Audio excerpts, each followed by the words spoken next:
Hi!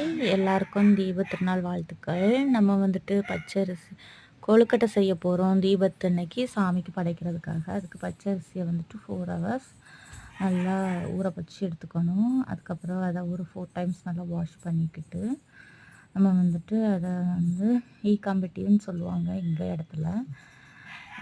ஓலையில் செஞ்ச கூட அதில் போட்டோம்னாக்கி தண்ணி நல்லா வடியும். ஒரு 1/2 ஹவர் தண்ணி வடிய வச்சுட்டு அதுக்கப்புறம் நம்ம ஒரு வெள்ளை டவலில் விரித்து வச்சோன்னு வைங்களேன், அது வந்துட்டு நல்லா ட்ரை ஆகும். அந்த சேம் டைம் நம்ம வந்துட்டு சிறுபயிர் வறுத்து எடுத்துக்கலாம். சிறுபயிர் வந்துட்டு நல்லா பொன்னிறமாக வறுக்கணும். ஒரு ஸ்லோ ஃப்ளேம்லேயே வச்சுட்டு அடுப்பை நம்ம வறுத்தெடுத்தோன்னே இந்த ஸ்டேஜில் வந்துடும். அந்த பிறகு இதை எடுத்து இதையும் மிக்சியில் ரொம்ப மாவு மாதிரி அரைக்கக்கூடாது, கொஞ்சம் மீடியம் அரைச்சி வச்சுருக்கணும். மீடியம் சைஸில் அரைச்சி வச்சுக்கிட்டு அதுக்கப்புறம் வந்துட்டு பச்சரிசியை எடுத்து அதையும் மிக்சியில் நல்லா பிளெண்ட் பண்ணி எடுத்துக்கணும். மாவாட்டு நல்லா பொடி திக் மாவாட்டு எடுத்து வச்சுட்டு அது கூடால நம்ம வந்துட்டு அரைச்சி வச்சுருக்க சிறுபயிரையும் ஆட் பண்ணுறோம். இந்த ஸ்டேஜில் வந்துட்டு 2 பிஞ்ச் அளவு நீங்கள் வந்துட்டு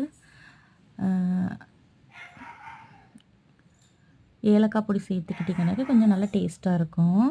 இந்த மாவு மிக்சர் கூடால கொஞ்சம் தேங்காய் ஆட் பண்ணிவிட்டு சர்க்கரையும் ஆட் பண்ணோம்னாக்கி ஆட் பண்ணிவிட்டு நம்ம கையை வச்சு நல்லா பிசையணும். ஒரு 1/2 ஹவர் மேலே நம்ம பிசைஞ்சு மாவெல்லாம் அடின்னு அடித்து பிசையும் போது தான் அது வந்து கொழுக்கட்டை பதத்துக்கு வரும். ஒரு 1 ஹவரில் அம்மா இனிமே தான் செஞ்சிட்ருக்காங்க. இது அம்மாவோட இது கொழுக்கட்டை தான். அப்புறம் வந்துட்டு நான் அடித்து வச்சாச்சு. இதை வந்துட்டு நம்ம இப்போ இலையில வைக்க போகிறோம். உங்கள்கிட்ட வந்துட்டு பனை ஓலை கிடச்சுன்னா நீங்கள் அதில் வச்சுக்கோங்க. எங்கள்கிட்ட கொழுக்கட்டை இலை தான் இன்றைக்கி கிடச்சிது. அதனால் நாங்கள் கொழுக்கட்டை இலையில வைக்கிறோம். நல்லா கழுவிட்டு வைக்கணும்.